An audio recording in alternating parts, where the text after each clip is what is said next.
right, it's time for Why Not? Yang News of the Day, episode 29 for Friday, July 19th, 2019. I am David D, and that is a lot of nines. Okay. I get sidetracked so easily. Squirrel! Okay, so yeah, I got a lot of information here for you. We got tweets, we got announcements, and some media links I want to share with you. So stick around. Alright, so second night of the debates for July, Andrew Yang will be on that debate stage. So the first debate stage is July 30th. The second one is July 31st. Andrew Yang will be on July 31st. And the podium positions were released yesterday via CNN. I'll leave that link down below. And from left to right, this is the lineup. From left, Michael Bennet, Kirsten Gillibrand, Julian Castro, Cory Booker, Joe Biden, Kamala Harris, Andrew Yang, Tulsi Gabbard, Jay Inslee, Bill de Blasio. So Andrew Yang is right between Kamala Harris and Tulsi Gabbard. Okay? So I know he wanted to be against, right up next to Joe Biden. Like that was a joke he was going with for a while. Like, so people would Google who's the Asian man standing next to Joe Biden. Well, he's one away, so. And plus Kamala Harris is a very popular draw for the debates. So people will be Googling who's the Asian man next to Kamala Harris. So it all works out. Let's see. And there was a tweet that Andrew Yang said. He said, quote, "Glad I'm not standing in between Joe and Kamala," end quote. I mean, he's joking, but it actually would be good because I think those two, Joe and Kamala, will go after each other again, kind of elaborate on the June debates where Kamala attacked Joe Biden for being racist. She said he wasn't a racist, but she attacked him on racist policies that he supported. And it was a fiasco, and it basically won Kamala the debates. But standing in between Joe and Kamala, he's joking here, but it actually would be good. But if you remember, Bernie was the unfortunate one in the last debate. He was just like, as Joe and Kamala argued over him, he looked like the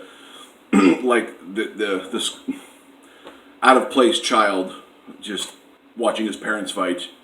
Really uncomfortable stuff. Alright, so like I said, I'll leave that link down below.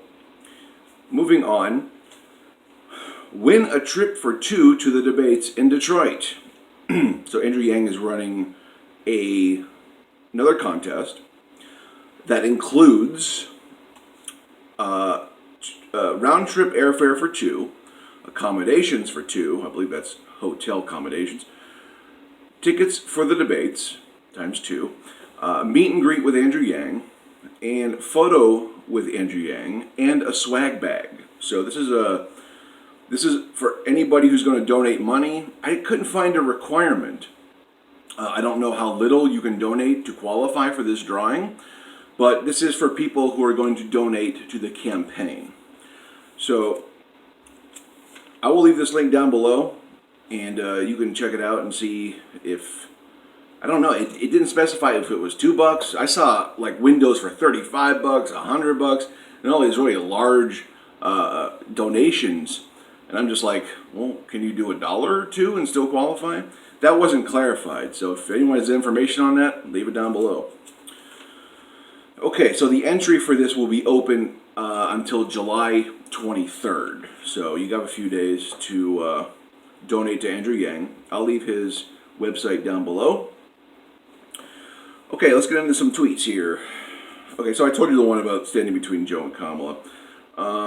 Here's another one. Quote, "America is fantastic at letting market incentives dominate, but our current problems aren't market-based problems. There is not market-based solutions to fighting climate change or reintegrating society unless we create them and change the rules." End quote. So this is alluding to Andrew Yang's reframing of our economy, of equity, to a human-centered economy. How we just don't have GDP in the right places. Okay, like he said, one of his quotes is GDP is going to lead us off a cliff. Okay, but we need to change where it's working for us and not just for strictly GDP purposes. Like he gives his reference about his wife who stays at home with his two sons, one of whom is autistic. Very hard work. Her work is valued at zero. So that's the reframing he's alluding to here in saying we have to change the rules. So that's one of the reasons why I support Andrew Yang, because he wants a human-based economy. Okay, we're not just focused on GDP. We're focused on how GDP affects us, and then we apply it where we need to apply it and where we haven't applied it before. So I really love those angles. These are outside the box. I haven't heard in my lifetime stuff like this, so that's why I support Andrew Yang. Okay, moving on. A couple links here I'm going to leave down below. Andrew Yang was on Chapo Trap House. It was a 1-hour interview.